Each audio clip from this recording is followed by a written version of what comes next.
cause I can bust you like a question mark block. Like a Pikachu, I'll treat you to the school of hard shocks. Sharp blades like imperial rage, burn hot, explodes plots, cut holes in eye sockets. What's up, my wizards? Dev, SBMTG, the text currently overlaid on your screen, or YouTube channel, we do text. Here's one, as a matter of fact. We're doing Super Tutelage today. Super Tutelage, brothers. This, Sphinx's Tutelage, especially blue-red Sphinx's Tutelage, has been around for like, I don't know, 8 months? When did Origins come out? Like May, something like that. So it's been around forever. But Oath of the Gatewatch gave us some pretty cool new pieces, and more than just Expedite and slip through space. I got a couple of things here. So, let's check this thing out. It's actually probably the best incarnation of the deck we've seen so far.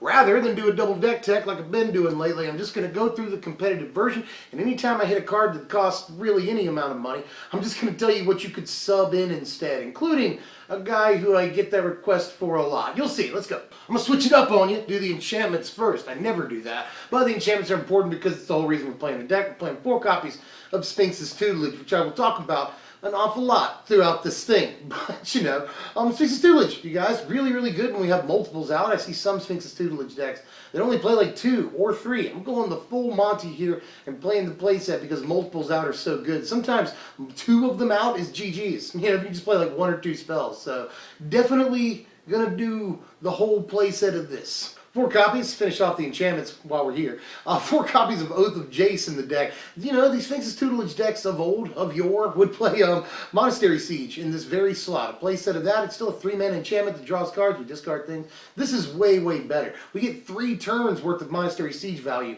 all in one play, and we only have to discard 2 instead of the 3 we would have to discard over 3 turns with a Monastery Siege. I just feel like this is way, way better, and it's still good in some ways that we get to discard cards. We can abuse that in at least one form, so still just a great card. Drawing 3 cards all at once in this deck is absolutely ridiculous, so let's do that as often as possible. We're playing 5 whole entire creatures in the deck. We don't really care about creatures too much, but we do need them for what they do. We're playing a play set of 1 dude and then a 1-of of another creature. Let's start with the 1-of. Play 1-of Jori Ruin Diver in the deck. Was it 2-of? Dropped her down to a 1-of. Still a fine card. We draw so many cards I don't want to draw extra copies of this or anything. And it's not good in multiples because of legendary rule, all that stuff, But it is a body. We're sorely lacking bodies. This is the only real body in the deck. But we actually need those whenever we can get them. And very good 4 through 6 turn play. You play your Jori in on turn 4, you Expedite her, you draw a card off the Expedite and a card off for Jori in. Or you can drop a Jori in and then pretty much anything by the 6th turn and draw that extra card. So really, really good right there. Jori in is fine, but we don't want to see her all the time or anything. Just a pretty good supplementary creature. We're only playing 1 other creature in the deck, but like I've already said, out of 4 of. We're playing a playset of Jace, Vrynn, Prodigy. Don't click away. I know a lot of people do that, but I will give you budget options for this, which is probably one of the most requested things I get like on a daily basis. What are some budget options for Jace? I'm thinking about doing a whole video on that, but I'll give them to you, don't worry. Let me talk about Jace the man himself here for just a second. Sorry he costs so much money, but he's so good for the deck. He seems tailor-made for this deck and many other decks, but that's also this deck. That's beside the point. In this deck, he draws you the card, enabling you to obviously mill off of Tutelage. When you do flip him, his first ability is a form of defense, which is at a premium in this deck. We need all the defensive options we can get, and it can recast things that draw you cards. Absolutely everything about it. And his ultimate's even pretty good if you can manage to get it off, so everything about Jace the deck absolutely wants. But let me talk about some budget options. I have never actually done this. Usually in the comments people will say, what's a good budget option if I don't have Jace? And then other people will respond like, nothing. Which isn't absolutely true. There's nothing with the raw power of a Jace, but there are things that come somewhat not close, but they do stuff. First of all, I want to talk about a weird thing, which some people enjoy, actually. I've had this, talked about in the comments a few times. I would maybe play Humble Defector. Now, first of all, you want to play a 2-drop in this slot. 2-drops also at a premium in this deck. We're only playing like 1 other 2-drop in the entire deck. So we need to be relevant on turns 1 and 2, especially turns 2. Turn 2, because we really don't have many answers for their stuff. So we have to remain proactive. Playing Jace would be a great idea. But we need 2-drops is all I'm saying. So I would try and keep these replacements at that same mana level. I'm going to contradict that statement in just a second. Let me talk about Humble Defector. Humble Defector is cool in this deck because once you give it to them, you draw your 2 cards, you mill them at least 4, you give them the Humble Defector, they might not want to give it back to you. Like, they'll draw 2 cards, sure, and everybody wants to draw cards. If they give it back to you, they're going to mill at least another 4 guaranteed. And nobody wants to do that. And so the Humble Defector will sometimes just sit on their side of the board like a grapefruit. So it's not a terrible choice at all. That's all I'm saying. It's not as good as Jace, but still draws us a bunch of cards, gets a bunch of mill triggers, and they might not want to give it back to us. So if they do, that's just more mill triggers. That's cool. Other things you can play are Jeskai Elder or Jeskai Sage. They both have prowess for playing a lot of 1-mana spells in the deck, and just a lot of non-creature spells in general, so prowess is good. Jeskai Elder will help you draw the card. You can dump stuff in your graveyard if you want to. You probably don't if you're not playing Jace, because then you can't recast things. But Jeskai Sage is just the same. When they do decide to kill it, they're going to have to eventually. You know, you can actually threaten wins with this in some instances. But when they do kill it, you draw the card, mill off tutelage, it's fine. I think Humble Defector is probably the best thing I've talked about so far as replacements for Jace in this deck. But here's where I contradict myself. I said I wanted to play nothing but 2-drops, you know, to replace Jace with. But the thing that most closely resembles Jace, at least to me in the format, is a common. It's Zephyr Scribe, you know. Basically, same thing. You have to pay mana for it, but you draw and then you discard. And this actually has ways of untapping. And this deck, that's really good. We'll play a lot of spells, non-creature spells, for just like the 1 mana. You can, you know, pay 1, tap the Scribe, draw, discard, play an Expedite, you know, untap him. You've drawn a card off the Expedite too. Untap the Zephyr Scribe, draw another card, you know. That's like 3 tutelage triggers right there. So Zephyr Scribe actually is at least a closer approximation of Jace. It sucks that she costs a 3 to cast, but still can work in this deck because we're playing so many spells. It's almost like a storm deck every turn. So something like Zephyr Scribe could actually produce results. Let's get into the spells here. There's 25 of them. That's really the meat and potatoes here. And let's start with some stuff that we're fairly excited about. 4 copies of Slip Through Space, which doesn't do too much for us in this deck. We can't cast it on our Jace or Jori just to draw the card when we have a tutelage out. That's good. We need as many 1-mana things that draw a card as possible. You know, this might not be the thing that makes our creatures deal all the damage, but it's a 1-mana draw a card thing. We need that so we can play as many things like that in 1 turn as possible. Similarly, we're playing 4 copies of Expedite as well, but this actually has a piece of synergy in the deck. On the 4th turn, if we wanted to, we can play Jori in and then play Expedite, giving him haste. She can swing in, that's fine. We'll draw the card, whatever. But the big thing here is with Jace, you know. On turn 3, we can play a Jace, play Expedite on him, draw the card, tap the Jace, draw a card. That's cool. Or, better even, later on in the game, once we have a tutelage out, we can play a Jace, play an Expedite on him, draw a card, mill 2. Then we'll tap the Jace, draw a card, mill 2, discard a card. Then we can flip the Jace and immediately recast the Expedite we just cast. Then we'll draw a card, mill 2, you know. So all of this is pretty cool right there. That's 3 mill triggers for what? Just a couple of mana? That's not bad at all. So the Expedite synergy with Jace is off the charts. But both Slip Through Space and Expedite, you can cast on their creatures if you want to. There's nothing saying you can't. So even though we don't play a lot of creatures, they're probably going to play a couple, and we can target their dudes with these just to draw cards. So very, very important to the deck. We have as many things that draw cards for just the 1 mana as possible, regardless of what else they do. 4 copies of Magmatic Insight, still with the 1-mana spells. We got a million of them in the deck, you know. But Magmatic Insight, super important, you know, probably the best 1-mana spell that we play, purely.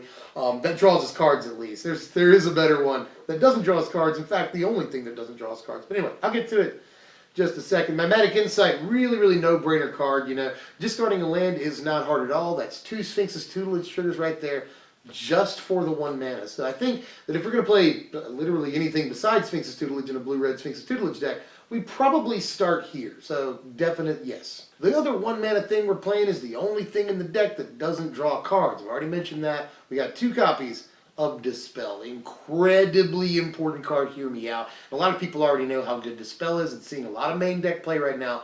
Very important in this deck. First of all, against things like Esper Dragons and other control-based decks, fantastic freaking card right here, because we can get our tutelage to resolve way more easily. On turn 4, play the tutelage, leave a mana up for your Dispel. They might try to counter it. We can counter their counterspell with a Dispel. Very important. But even more important, and really most important, is that Dromoka's Command has the potential to absolutely devastate us, and we can't recover from it, you know. So, you know, for instance, on turn 2, we can play a Jace, turn 3 of Sphinx's Tutelage. They could follow up on the next turn by playing a Dromoka's Command, making one of their creatures fight the Jace and kill him, and make us sacrifice a Tutelage. We will not recover from that. So, we have to protect against Dromoka's Command at pretty much all costs because it totally blows us out. So, Dispel, incredibly important that we play that. Not just for those reasons, but others. You know, big aggro decks will play a lot of instants and stuff. So, yes, absolutely, yes, play this card. Just trust me.